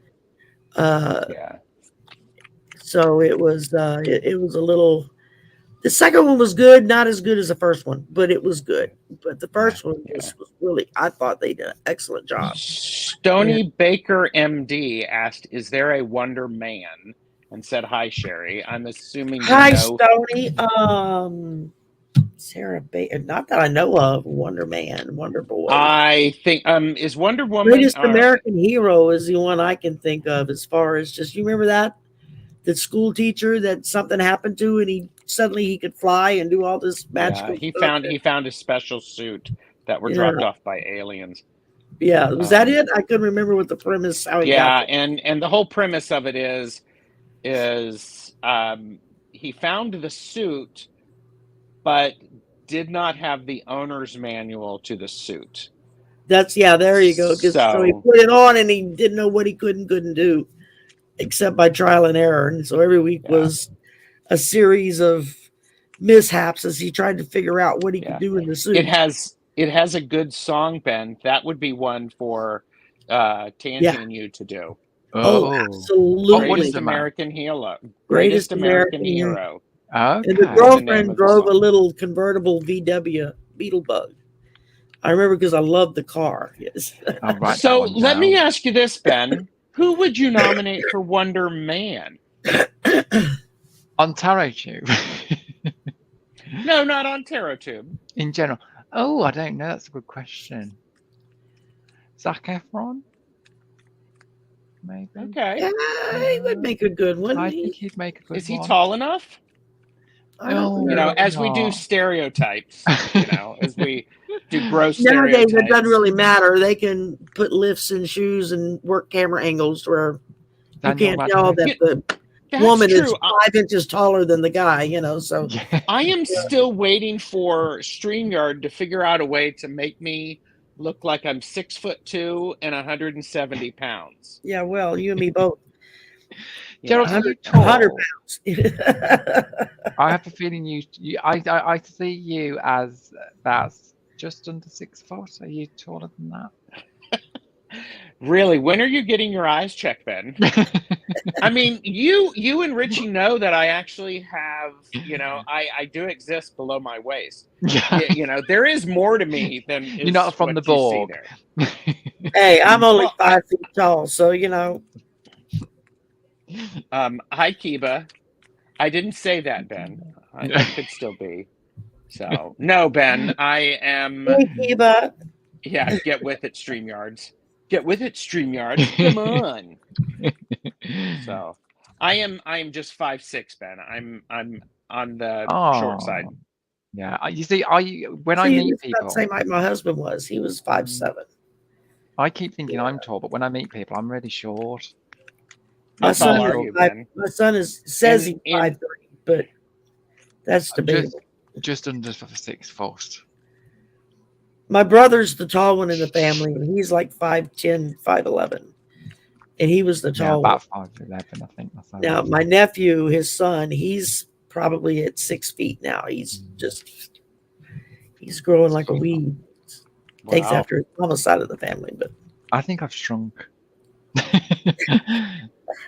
But you lost all the hair. You lost all the hair. Now where I'm almost as wide as I am tall, so they can just roll me down the hall. Like Veruca Salt. Girl. I'll be like the blueberry girl in Willy Wonka's factory. Yeah. Was that Veruca Salt? Was that Veruca Salt? Okay. Yeah. No. No, it wasn't Veruca. It was Violet Beauregard. Violet. You'll go on Violet. It's that one, isn't it? Yes. Yes, they said she was blueberry, but she looked awfully grape to me. I mean, I can remember as a kid watching it saying, "That's not blue." Yes. Is this grass blue or is it white? There you go. Oh my gosh. So I came in here about a half an hour ago, got my reading. Do you want me, do you need me to leave? And do you need me to do Stay, Charles. It's lovely to see you. I'm having a good old time. I mean, we didn't have anything planned, but other than to talk Halloween stuff. So maybe answer a question or two. I mean, I'd be happy to do readings. You didn't see the dancing skeleton that I put on the promo ad that I made? Yes, I saw it. I was like, where did you get that? I was so proud of myself. I was like, I did it. It worked. I love that. Mims said they have to go. I work with Mark on his Spirit Whisper show backstage that begins shortly. Love Yeah, you, she 3. does. She like keeps up with chat stuff and everything. And she said, wrench me next time. Well, Mims, I don't have to wait till next I love time. it. Wrench me. Give me a spanner. Is that Oh, right, I Ben? really- Did I say it correctly? You did. Okay, Spanner. you got a wrench now. I know. You know, Spanner. you go into YouTube after the show's over and it replays, and you can go into the chat in YouTube and you can make people moderators after the fact, so that the there next you time go. your show comes on, they're blue. I need to Yeah. Mims do is that. trying to get us to leave here and go over to Mark's show. What time I'm not is inviting Mark? myself. I'm I'm not Invite inviting me. I was myself over sitting to here Mark's. thinking, how did Gerald get in? Did I Gerald! accidentally send him the link and didn't realize it? The magic. Ben leaked the link. Ben might have leaked the link. Yeah. I was naughty. So. That's okay. Because a couple of times I started to email you and say, you want to come on? But it was like, I invited Ben and I didn't want to hurt his feelings by inviting somebody else to come No. too. So, Me and Gerald are pretty much joined at the hip. So, yeah.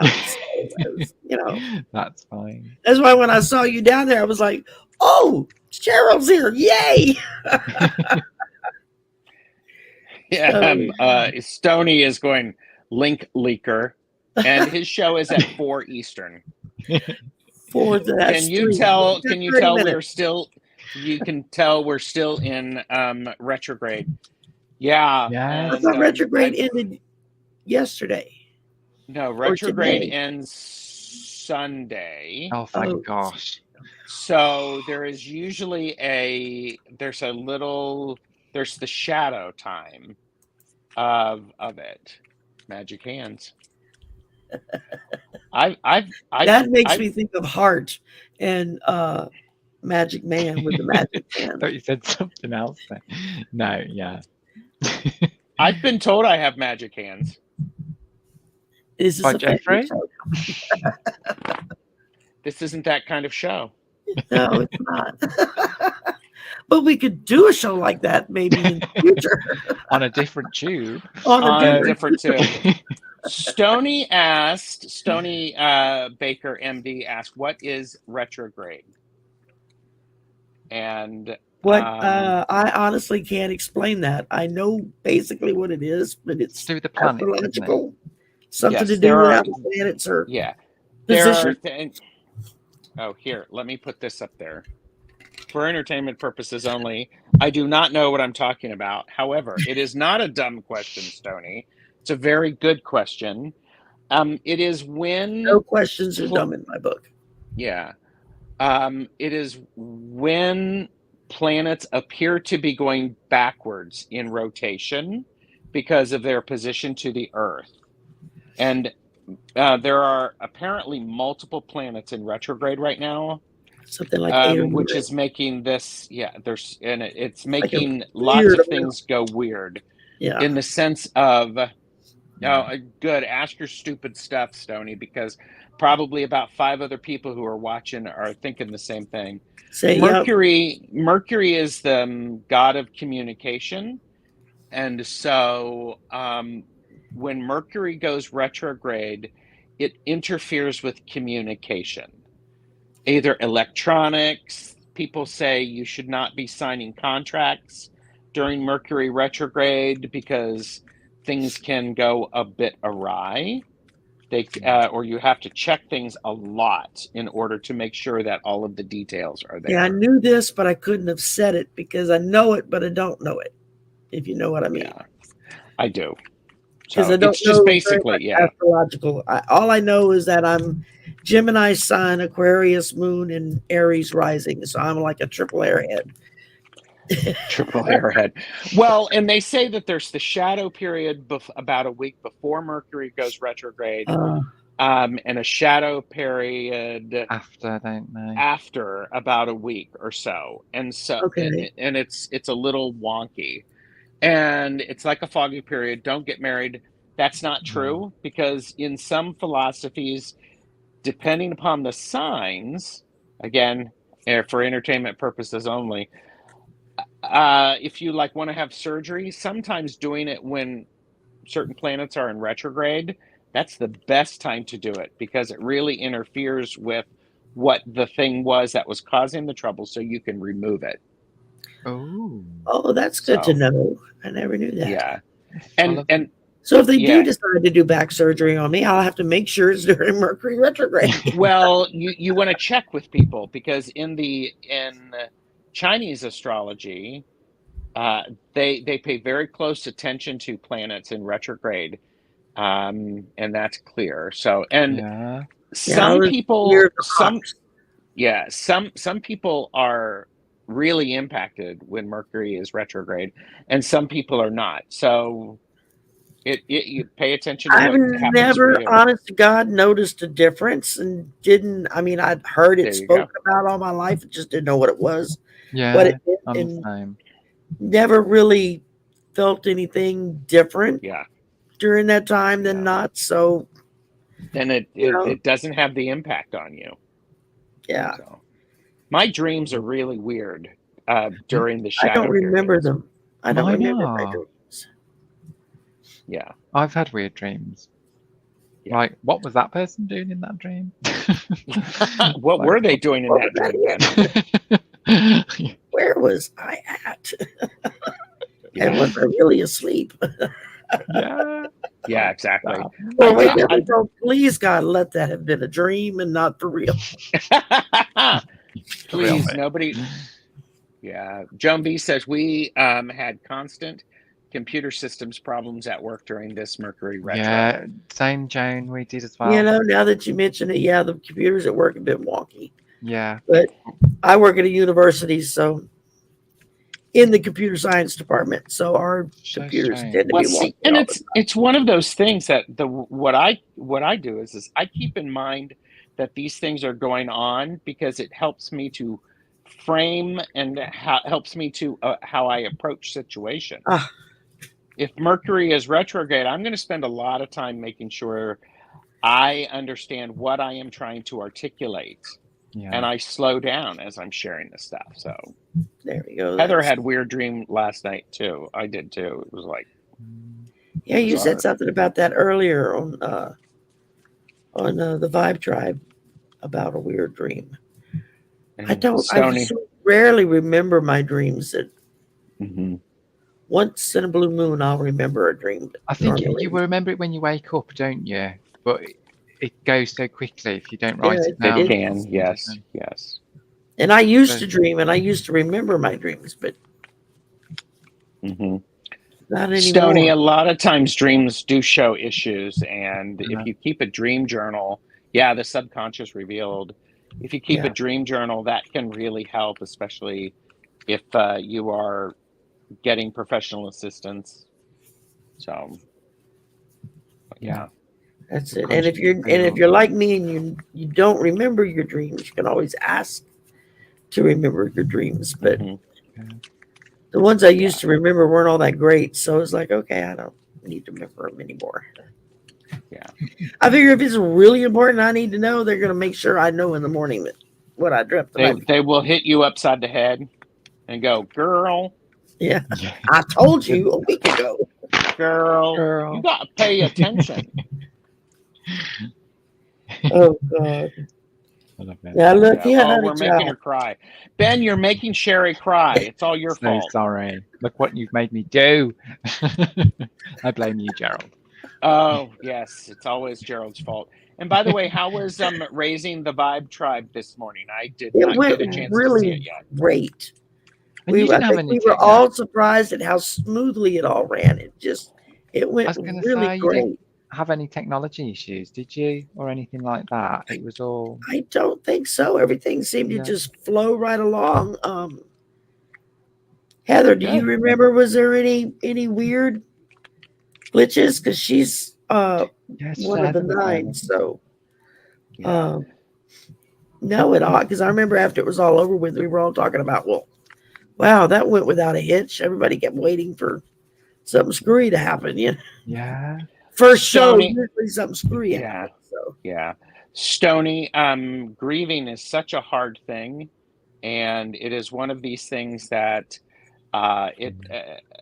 it makes no regular sense, because it's all in emotion. So I understand what you're saying. And how dare he leave? Of course, how dare he leave before you were done? And it's okay. I mean, this is, and I don't want to say, oh, it's okay. It's just like, you're supposed to feel that. They're feelings, and feelings are hard to explain. One of the biggest guilts that I had after my husband died was feeling relief that I didn't have to take care of him anymore.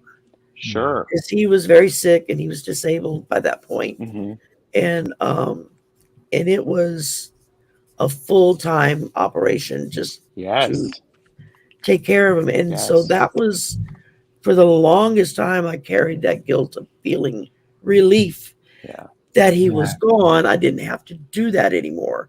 But at the same time, I missed him so horrifically that, of course, I couldn't. It just didn't seem right. He wasn't there, and it's weird because now I've actually been a widow longer than I was married.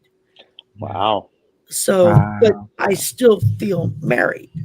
It's like that feeling never went away. So, and I know I have my sisters-in-law, his sisters, and other family members of all. They just can't seem to understand why I didn't get remarried. It's like I did that already. I mean, if Mr. Moneybucks that's tall, gorgeous, and has a gazillion dollars walks through my door to lay at my feet and say, "You are my queen," okay, we'll talk. But until that moment happens, I love it. Okay, we'll talk. What do you have for me? There you go. And girl, it better be good. I'm telling you. Better be in the spoiling mode because Can I have credit for all of the things that I'm not saying? Sure. Thank you. Credit. We can see those thoughts just like out of your brain all around through that tree. Through that tree, just like little ribbons of sparks come through. Yeah. Oh yeah. Oh, Stoney's going, wait, Sherry, I hear someone knocking. He better be loaded is all I got to say. I ain't marrying another poor man. And I meant with money, not the other. Not the other thing. Well, that doesn't hurt either, but Well, it does. I'm not greedy. Not done right. If I can have one, I can do without the other. So. But this is turning into a different kind of show. Well, somebody was talking about earlier that it's after lunch now, so they like your laugh. That's it. Yeah, and that's why I knew I had to get Ben on the show, because watching him with Kelly and watching him with you and just hearing him laugh. And it's like some of the shows with Kelly, I've sat and just rolled. I laughed so hard. It was like, okay, no, I got to get this guy on the show. So we're the three of us are together on Friday, aren't we, Gerald? Me, Kelly, and thanks, Spirit. It's Friday. Yeah. So no doubt. I still have some biscuits left, Ben. Me too. I still have half my lunch. I managed to keep the cat away. That's impressive. Kept the lunch. She stole my sandwich the other night. Literally grabbed it off the plate. Had it on the floor, took it apart. She wouldn't even let the dogs get near it. I had to take it away from her. Just give some to the dogs, because it's like, wow, I'm not eating it at this point. Yeah. Yes, Heather, it will be a giggle fest. And then Richie and Ben, Longman Tarot and Beneficial Tarot, are on my channel on the 11th at 4 p.m. Eastern. And it'll be the silly hour or the giggle hour or something like that. So I have one of the things that we can talk about then. It'll be really good. See, and I have to be careful because that's when I'm at work. So I have to make sure I have my earbuds in. And then I'm sitting at my desk cackling at some of the stuff that y'all do. And people will come poke their head in the door and be like, what are you laughing at? I'm like, I can't tell you. Yeah. What are you talking about? I don't know. So I always think laughing is when the soul smiles, isn't it, really? That's exactly it. Yeah. Aw. Who's Amber Turd? Or Amber Heard. Amber Heard. Amber Heard. Johnny Depp. Oh. Yeah, well, Yes, Heather, I know. I still owe you an email. Oh, yes, Heather, because we were on about the other night, Gerald, about all doing Tangy readings with the cards that she's made. Oh, yeah. All doing things like that together. See, y'all got to invite me to come home with y'all now on a weekend when I'm home and can do that. I love that. Even if it's the middle of the night, I will stay up for you because I'm up till late at night anyway. Okay, well, our middle of the night is, Ben's early morning. Right. I'll be in bed, but I mean, You can still be in bed, Ben. That's fine. We don't have a problem with that. Someone will bring you breakfast in bed. I'll hire somebody to come in and bring you breakfast in bed. Oh, thank you. Wouldn't that be lovely? Depends on what's on the platter. Well, it does, yeah. I mean, what you proposing, Gerald? Just what are they bringing in? Bangers and mash. And even that's a loaded statement. With extra cream. Oh. I mean, I can't compete with him sometimes. Okay, so what is bangers and mash? I've heard it all my life. I don't know what it is. It's mashed potato and a sausage. Gotcha. Okay. Enough said. I can see the rest of the answer in Gerald's face. So you'd like Toad in the Hole, I think, Gerald. I don't know what you're referring to, Ben. Have you Ben. heard of Toad in the Hole? It is actually I have heard of Toad in the Hole, Ben. What is Toad in the Hole? Please enlighten us Americans. It's sausage with, I can't remember actually what is it, what do they call it? It's like a big... The only thing I've ever heard of that's British was spotted dick, and I was like, I don't know what that is, but I'm not putting that in my mouth. I'm trying to think. None of it's got spots on it. No. Yorkshire pudding. Joan said it. Yorkshire pudding. It's sausage in a Yorkshire pudding. Have I got that right, Joan? I think that's right, Joan. Joan will tell me. But yeah. Stony can't drink coffee. Oh, bless your heart. I feel your pain. People, my family don't talk to me till I have my first cup of coffee. I fix the coffee pot the night before. It's set to go off and start percolating 5 minutes before the alarm clock does. So that by the time I drag my fat behind out of the bed, which is behind me there, and get into the kitchen, it's brewed and ready to go. And so it's like, don't talk to me, don't look at me, don't nothing until I have my coffee. My late husband used to wake me up in the morning with a mug of coffee in his hand. Hey, baby, it's time to get up. He knew. Yeah. He learned that lesson real early. Yes. Lisa Rhodes said it's like pigs in a blanket, which is basically a hot dog wrapped around a biscuit. A crescent roll. Yeah. Crescent roll, yes. And you think of a toad in a hole there, don't you, when you think of Toad in the Hole? My wife is evil before coffee. Yeah, I'd probably give her a run for the money. I think you're evil until until you finished your first pot of coffee. Yeah. Who, me? Yes. I don't drink that much coffee anymore. I drink maybe 2 cups max. Because otherwise it okay, but are your cups like this big? Yeah. Are they huge? Okay. Big old giant mugs. It's like 2 cups in one. So yeah, I actually did have a coffee mug at work that was, I believe it was it 16 or 24 ounces? So it was really big. Yeah. So, yep. It's like, there you go.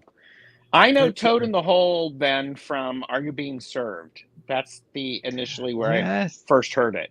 Yes. Served. Is that a movie or a TV show? It's a British TV show in the department store. and it's a comedy. Okay. You don't have an I American. remember when we first got BBC on cable. God, this was years ago when I lived in Phoenix. And my mom came across a couple of the regular little half-hour comedy shows that was on BBC. She would sit and just roll. Tears would be running down her face. She'd laugh so hard. Yes. And she was like, they just don't make TV like that here. And I said, no, they don't. Nope. They probably wouldn't be able to get away with it. Yes. I used to love the Carry On films, but loads of people in America don't know about. I don't seem to have seen them. I have watched some of those Carry On films, Ben. They're hilarious. Aren't they? That's where I kind of get my humour from, because I just think the way it's just I grew up on Carry On films, so they're fab. Yeah. Yeah, there was a Carry On film that I was watching where one of the guys just made me go, ooh, hello. Oh, was that Jim Dale? I'm like going, oh, hello. Anyhow, I don't remember his name because I wasn't looking at the credits. Probably busy looking at something else. Only the credentials.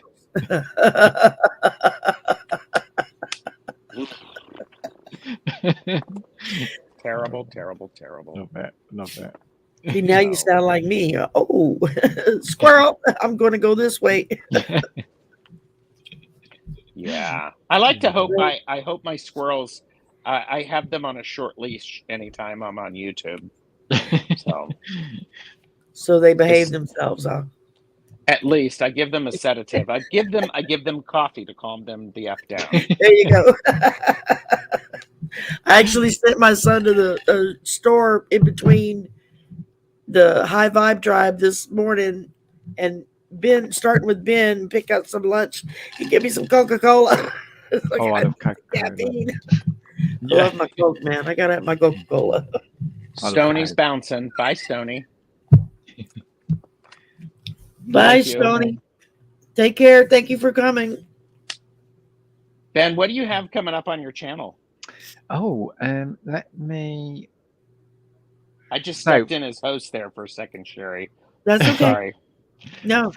Friday. You're doing a great job. Am I playing the straight man? That cost extra. I have. You are the light in our candle broth tonight. He is, isn't he, Shari? I love Gerald. I adore the man. I'm on with you and Kelly on Friday with Thanks Spirit. It's Friday because it's back. It's been away, and yeah, we're the first ones back on it, aren't we? So that'll be nice. And then I've got Silly Hour with you and Richie on Tuesday the 11th. Yes. So, yeah, I'm looking forward. And next week I'm doing 2 editions of Tarot the Stashway on Monday at 2 p.m. Eastern, which is 7 BST, British Summer Time. I am talking about the suit associated with air or swords. And then on Wednesday, a slightly different time at 3:30 Eastern, which is your 8:30, Ben, I'm talking about the suit associated with fire or wands. So I want to get those done because my October's weird. And then next Saturday, October 8th, I am starting a new series on my channel that people will want to watch. I need to get the promo done for it. Why haven't I gotten an invite? Because I already had to go through the contracts with one guest.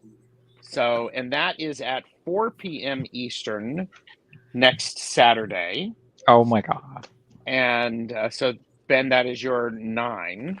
And it's the start of a new series. So there will be some opportunities for people to be guests if they so desire. And if this one goes off, I'm your girl. So it's the pilot. There you go. Well, let's see. I've got next Sunday the 9th.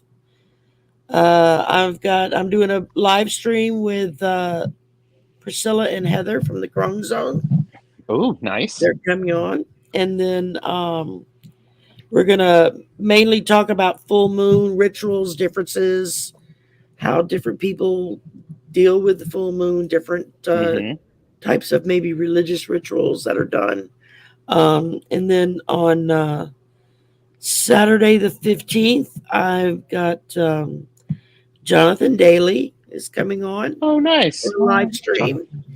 And we're going to talk about past life and spiritual evolution readings, because I have no clue what those are. So I was like, come on and talk to us and tell us about it. And he's like, okay. So, yeah. And then on the 22nd, I have Dali, the Wolf Girl Oracle. Nice. And she's coming on to talk about shadow and mirror work. Mm-hmm. And then my piece de resistance is November 2nd, which I'm taking the day off for because it's a work day. Linda G is going to be on my show. Very nice. Yes. That's exciting. I finally got her. She was like, I can do this date at this time. I'm like, okay, done. I'll just take the day off of work. Don't worry about it. Very good. I'll be there. And I want to be very clear. Heather, Indigo Jaguar Intuitive Arts, is calling me out because I have not responded to her email invitation to come on her channel around a specific topic. You might have to do what I did, Heather, and that was I had to make him announce while he was live. I'm answering Sherry's email right now. I just sent. Oh, I did that, didn't I? I did that. Yeah. My October, based upon the working that I'm doing over the full moon, my October is a little weird. So my November and December should my November and December will go rather smoothly. Cool. So well, November we get a 4-day weekend for Thanksgiving, for American Thanksgiving. So that'll be a couple of extra days there that when I'm not cooking or baking, I'll probably be online. And then Christmas I get 2 weeks. We get 2 weeks off because they shut campus down. So I get 2 weeks off. Yeah. And by the way, Heather, probably be on every day. So Heather, I am teasing. I think this is fun. You're patient. I'm totally, I actually try to limit my times when I do stuff on my channel, Mondays and Tuesdays, so that because people like you, Shari and Ben, you work during the week. I'm retired. So everybody just wants a piece of you, Gerald. That's what it is. We just love him so much. Do. Absolutely. Just want to eat. Well, and the thing is I have so many ideas, and then this new series, I'm hoping that'll take off. So there you go. It will. I think it will. And then like on the 11th, I'm on with Jonathan Daly. We're shopping the stash. We're talking about do you know what that means, Shari? When you shop your stash? No. It means if you were, instead of shopping online where you have to hide your credit card, you actually go through your collection and discover things that you'd forgotten were there. Ah. Okay. So we're talking about that, and that's before the silly hour with Ben and Richie. Oh, Richie. Yeah. Now that's what Richie and I are trying to. Just started talks and trying to get him on my channel as well. So, and you can have all three of us. Ms. Tarot D as well. So that works. Y'all are both welcome anytime. I can do up to 6 people at a time. Because that's really that's not what I heard, Shari. I heard you prefer one-on-one time. You do not share, and you expect all of the attention placed on you. As long as all the attention is on me. Girl. And I'm the one that benefits. That's all that matters. That's right. And Joan B is like, oh boy. And Heather, you may not need to revamp your channel as much as you think you need to. So we did. I did with Regina Tarot and Wirecraft. She had me on, and we did a channel makeover. It was silly. So it's silly. It's silly. Oh, is that Lady Frida Harris behind you, Ben? Yes. This. She's looking good. She always looks good because she doesn't need any water. So, Good thing, because she'd be dead. it's true. Oh, is it plastic? Plastic. Plastique. Those are the tiara. only kind of plants that work for me too. So don't feel bad.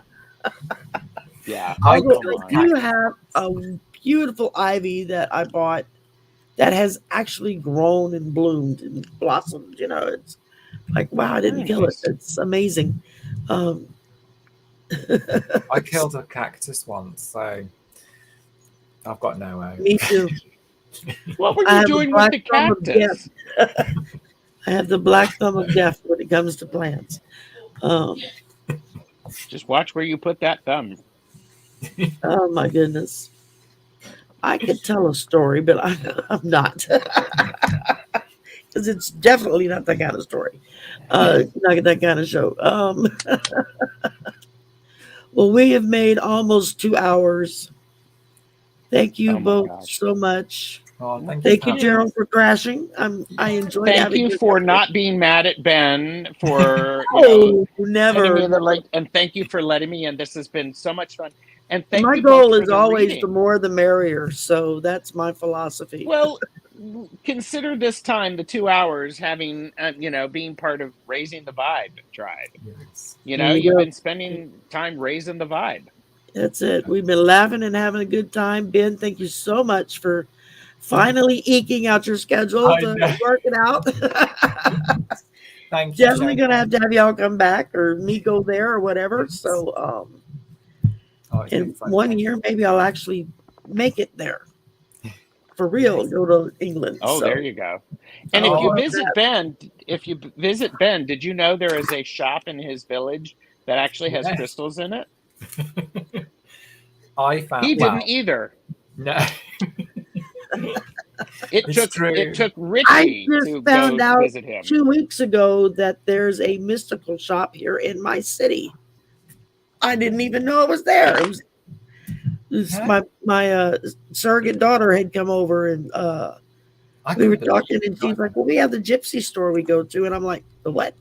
She's like, there's a little gypsy store right downtown by where you work, so we went over there, and I was like, I could spend all day in this place. It was just a little bitty room. It wasn't very big, but yeah, it was great. It's like they got all kinds of good stuff. Yeah, Joan B, I don't usually watch stuff on the weekends because I spend time with Jeffrey, my fiance. So that's it. You got to make time for family. So yep, that goes without saying. You're welcome, Heather. I'm glad you needed this. Well, I'm not glad you needed this, but I'm glad this helped. Yes, there you go. And I'm glad you're here. Thank you, everybody, for coming. Thank you very much, Ben, for being here. Yeah. Thank you, Gerald, for crashing. I have thoroughly enjoyed it. Thank you. We will see y'all next Like and subscribe, everyone. Please like and subscribe. Ben's channel is listed below. Gerald's channel was put in the chat earlier. And of course, my channel, where you're at. Please like, subscribe, and share. And we'll see y'all soon. Have a happy Halloween. Bye, guys. Bye. Ooh. Ooh.